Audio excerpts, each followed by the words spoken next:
Halo semua, balik lagi di channel Toraokun. Sebelum pembahasannya dimulai, silahkan klik tombol subscribe dan aktifkan lonceng notifikasinya supaya kalian gak ketinggalan info dan teori terbaru seputar One Piece. Buat kalian yang mau informasi tambahan soal SBS atau databook, kalian bisa follow Instagram Toraokun. Di sana admin akan memposting soal SBS, databook, dan berbagai teori singkat. Sekarang lanjut ke pembahasan. Melanjutkan cerita dalam chapter yang lalu, channel Toraokun kali ini akan membahas kelanjutan dari chapter sebelumnya. Cerita dimulai dengan memperlihatkan kelanjutan dari kekacauan yang sedang terjadi di wilayah dunia matahari saat ini. Seperti yang admin Toraokun bahas sebelumnya, Im Sama telah memasuki tubuh Gunko dan melakukan hal yang sangat mengerikan di tempat itu. Dia mengalahkan Dori dan Brogy dengan mudah, lalu menggunakan teknik bernama Domi Reversi untuk mengubah mereka berdua bersama dengan banyak raksasa lain menjadi iblis. Kemudian para raksasa yang telah menjadi iblis itu pun sekarang bisa dikendalikan oleh Im Sama. Dalam bagian akhir chapter yang lalu, target pertama dari mereka untuk dihabisi adalah Jarl, sang raksasa legendaris. Sekarang ini, situasi di sana sangat mencekam dengan perubahan dari para raksasa menjadi iblis tersebut. Sebagian kru bajak laut atau jerami di tempat itu pun terkejut dan masih mencoba untuk memahami apa sebenarnya yang sedang terjadi. Uso berkata, jika ini hanya mimpi buruk, tolong segera bangunkan dia. Nami lalu menanggapi dengan bilang, sayangnya ini bukan mimpi, melainkan realita menakutkan yang benar-benar sedang berlangsung. Menurut Nami, ini adalah salah satu kejadian paling mengerikan yang pernah dia saksikan. Tubuhnya pun gemetar dan dia tak tahu harus berbuat apa. Jinbei lalu bilang, kesatria suci wanita yang mereka hadapi tadi telah menjadi sosok yang sangat berbeda. Menurut Jinbei, ada kekuatan yang lebih besar yang telah mengambil alih tubuh wanita itu sampai menjadi seperti ini. Namun di antara mereka semua, dari yang admin Toraokun lihat, hanya Brook saja yang tidak memberikan komentar sama sekali, karena dia masih sibuk memikirkan apakah Gunko benar-benar orang yang dia kenal pada masa lalu atau bukan. Sebab dalam 2 chapter lalu, ada kilas balik singkat yang menampilkan Gunko dan Brook. Kemudian, Robin yang melihat itu semua bilang dia pernah membaca dalam sebuah literatur bahwa ada kekuatan kuno yang bisa membuat orang berubah menjadi iblis. Robin mengira kekuatan kuno yang dibahas dalam literatur tersebut sudah lama punah, tapi dengan melihat apa yang sedang terjadi sekarang, Robin paham kekuatan itu masih ada. Bahkan sang pemilik dari kekuatan kuno tersebut sedang berada di Elbaf saat ini walau hanya sekedar merasuki tubuh Gunko saja.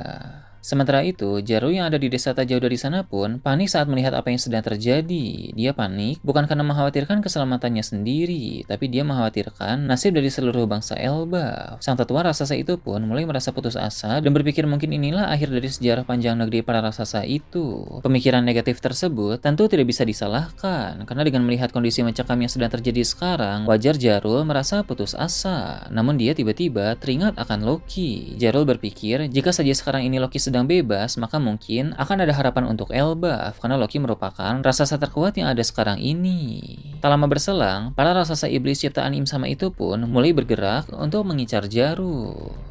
Beralih ke dunia bawah, Luffy, Loki, dan semua orang lain yang ada di sana pun bisa merasakan sensasi aneh dari wilayah dunia matahari. Bahkan orang-orang yang tidak ahli dalam Kenbunchaku Haki seperti para kru Hajujin pun dapat merasakannya juga. Itu berarti sensasi yang Im Sama munculkan di wilayah dunia matahari memang sangat kuat, karena tak perlu menggunakan Kenbunchaku Haki hebat untuk bisa merasakannya dari wilayah dunia bawah. Mereka pun bertanya-tanya apa yang saat ini sedang terjadi di sana. Hajujin pun bilang kepada Luffy, sepertinya mereka terlalu lama menghabiskan waktu di dunia bawah, sehingga sekarang banyak hal pasti sedang terjadi di wilayah dunia matahari itu. Luffy sempat bertanya, apakah di Elbaf memang sering muncul aura mengerikan seperti ini? Hajudin pun bilang tidak pernah. Aura paling mengerikan yang biasa dirasakan hanyalah aura dari Loki saja, sedangkan aura ini jauh lebih kuat daripada Loki. Loki yang mendengar itu pun berkata, itu berarti ada sosok yang lebih kuat dari dirinya yang saat ini sedang mengacau di wilayah dunia matahari.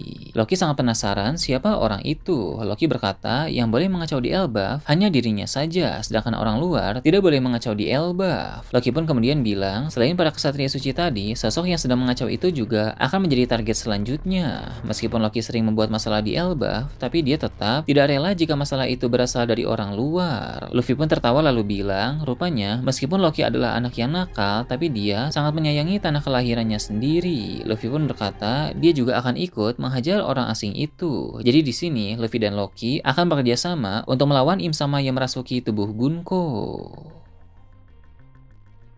Beralih ke tempat lain yang jauh dari sana, kelanjutan pertempuran di Pulau Hachinosu yang melibatkan bajak laut Akagami, bajak laut Kurohige, dan pasukan angkatan laut di bawah komando Sengoku masih terus berlanjut. Di bagian tengah pulau, sang setapak mulai kelelahan karena dia memakai mode 3 haki di mana ketiga hakinya terus aktif dalam tingkatan tinggi. Sang terpaksa menggunakan kemampuan itu karena dia harus menghadapi Kurohige dan Shiryu sekaligus. Memang Kurohige dan Shiryu sekarang telah mengalami banyak luka, tapi berhubung sang mulai lelah, dia pun menonaktifkan mode itu untuk sementara waktu. Kurohige lalu mencoba mencari kesempatan untuk memakai teknik terkuat dari Awakening Yami Yami no Mi demi mendatangkan kegelapan besar di Pulau Hachinosu. Untungnya, Ben Beckman datang membantu sehingga Shanks bisa mengumpulkan tenaga. Seperti yang admin Terokun bahas sebelumnya, Ben Beckman yang tadinya menghadapi Kuzan kini menyerahkan Kuzan sementara waktu kepada Lakiru. Berhubung Lakiru juga saat ini sudah berhasil mengalahkan Vascoshu.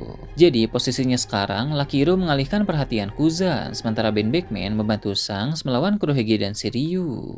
Dia pun memakai suatu teknik untuk melancarkan tembakan beruntun di mana setiap pelurunya dilapisi haki yang sangat besar sehingga menghasilkan dampak yang sangat kuat juga. Kurohige yang hendak memakai teknik terkuat dari Awakening Yami Yami no Mi menjadi sangat terganggu sehingga dia tidak bisa mengeluarkan jurus tersebut. Dia juga mengeluh karena peluru dari senapan Ben Beckman menghasilkan dampak yang sangat tidak masuk akal. Sedangkan untuk Shiryu, dia mencoba menangkis salah satu peluru yang terarah kepadanya menggunakan pedang, tapi karena daya dorong dari peluru tersebut sangat besar, Shiryu pun langsung ikut terhempas. Setelah itu, diperlihatkan juga situasi dari Lakiru yang mengambil alih pertarungan melawan Kuzan untuk sementara waktu. Lakiru memang hebat, tapi dia tidak sekuat Ben Beckman, sehingga Kuzan tentu lebih unggul dalam pertarungan 1 lawan 1 melawan Lakiru.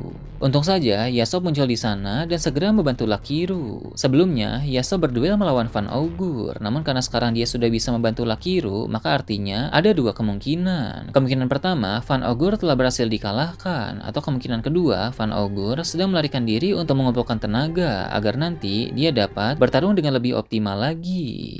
Yasop dan Lakiru pun kini menghadapi Kuzan bersama-sama, di mana mereka berdua sepakat bahwa Kuzan memang sangat kuat, jauh melampaui para komandan Titan yang lain.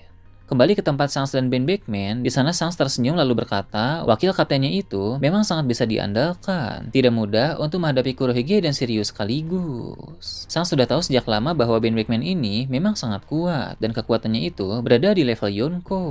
Setelah beberapa saat, tenaga Shanks pun mulai pulih, sehingga dia bisa kembali mengambil alih pertarungan. Shanks pun bilang kepada Ben Beckman untuk kembali saja menghadapi Kuzan, karena Lakiru dan Yasop pasti tidak akan sanggup untuk menghadapi Kuzan di sana. Ben Beckman pun kemudian pergi untuk kembali menghadapi Kuzan. Sementara itu, Shanks melompat ke arah Kurohige dan bersiap untuk melancarkan tebasan memakai Bushoshoku Haki saja, tanpa dialiri dengan Hoshoku Haki. Dia melakukan itu agar bisa lebih menghemat energi, karena penggunaan Hoshoku Haki memang sangat menguras tenaga. Kurohige yang melihat itu pun tertawa dan merasa lebih unggul, tapi Shanks kemudian melancarkan tebasan dengan teknik berpedang yang sangat memukau, sehingga walau tanpa Hoshoku Haki dan hanya menggunakan Bushoshoku Haki saja, tebasan itu bisa mengenai tubuh Kurohige dengan telak dan menambah luka di tubuhnya semakin parah. Shanks pun bilang kelemahan utama Kurohige adalah kesombongan yang menimbulkan kelengahan. Shanks bilang jika Kurohige terus merasa lengah dan juga sombong, maka tebasan Bushoshoku Haki saja akan bisa melukai tubuh Kurohige dengan telak. Shanks pun di sini mulai bertarung dengan cerdik dan tidak gegabah dalam menghamburkan banyak energi. Beralih ke area lautan, di sana juga sedang kacau karena sebagian aliansi Kurohige sedang melakukan perang kapal melawan aliansi Shanks yang mulai berdatangan. Namun tiba-tiba mereka terkejut karena melihat dari kejauhan ada armada besar dari angkatan laut yang berdatangan. Orang-orang di tepi pantai seperti Sengoku, Garp dan Shiki pun terkejut saat melihat itu. Sengoku bilang rupanya Akainu mengirim bantuan. Sengoku menyadari bahwa Akainu pasti melihat situasi ini sebagai peluang untuk meringkus banyak bajak laut kuat sekaligus. Orang yang memimpin armada itu adalah Admiral Kizaru. Mereka datang saat pertarungan sudah berlangsung cukup lama. Jadi kondisi banyak orang di sana saat ini tidak lagi prima. Ini adalah strategi yang bagus dari Akainu untuk meringkus banyak bajak laut yang ada di sana. Shiki yang melihat itu pun tidak merasa gentar sama sekali. Dia meminta para aliansi kuat Kurohige lain untuk membagi kelompok agar bisa bertarung dengan efisien. Jumlah dari para aliansi Kurohige yang berdatangan di sana memang sangat banyak, sehingga membagi kelompok bukan sebuah masalah besar. Berpindah ke tempat lain, diperlihatkan kondisi Pulau Zou. Di sana juga sedang kacau karena beberapa organisasi dunia bawah yang beraliansi dengan Crossguild sudah datang menyerang tempat itu, sebab Crocodile memerintahkan mereka untuk mencari batu Poneglyph. Namun, orang dalam organisasi itu merasa kerepotan karena ternyata suku Ming jauh lebih kuat dari yang mereka kira. Tapi ada momen di mana salah satu pemimpin organisasi tersebut berhasil menangkap seorang anggota suku Ming, lalu dibawa pergi ke tempat yang sepi.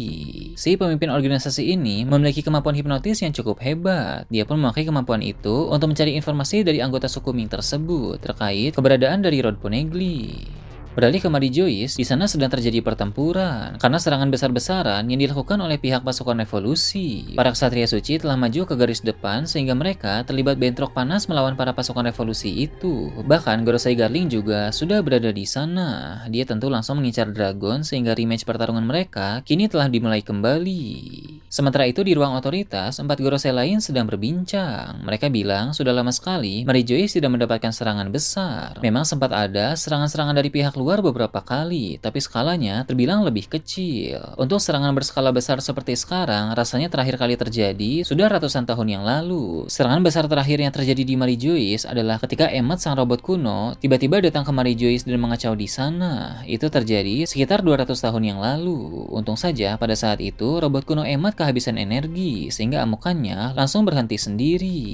Im Sama sempat menyuruh Gorosei Saturn yang kala itu masih hidup untuk melenyapkan robot kuno tersebut karena Im Sama merasakan hal yang tidak enak pada tubuh robot kuno. Namun pada saat itu, Saturn malah menyuruh Vegapunk menyimpannya di Pulau Egghead sehingga robot kuno itu menjadi masalah di kemudian hari. Jadi alasan mengapa Saturn dieksekusi oleh Im Sama selain karena dia melepaskan Luffy yang merupakan Joyboy yang baru, itu juga karena Saturn malah menyuruh Vegapunk menyimpan robot kuno di Pulau Egghead sehingga robot kuno itu menjadi masalah bagi pemerintah dunia. Haki milik Joyboy yang tersegel di dalam robot itu membuat mereka menjadi gagal menangkap Luffy di Pulau Egghead. Di sini, para Gorosei pun mulai berdiskusi tentang berbagai hal lain. Alasan mengapa para Gorosei belum turun tangan menghadapi pertempuran di halaman depan Marijois itu karena Im Sama masih merasuki tubuh Gunko yang ada di Elbaf. Para Gorosei tidak bisa bergerak tanpa perintah dari Im Sama dulu. Sebelum Im Sama pergi ke Elbaf untuk merasuki Gunko, dia hanya memerintahkan Gorosei Garling dan para ksatria suci saja yang menghadapi pasukan revolusi itu, sehingga 4 Gorosei lain jangan dulu pergi ke medan pertempuran. Im Sama melakukan itu karena dia ingin menguji dulu kemampuan Garling sebagai Gorosei yang baru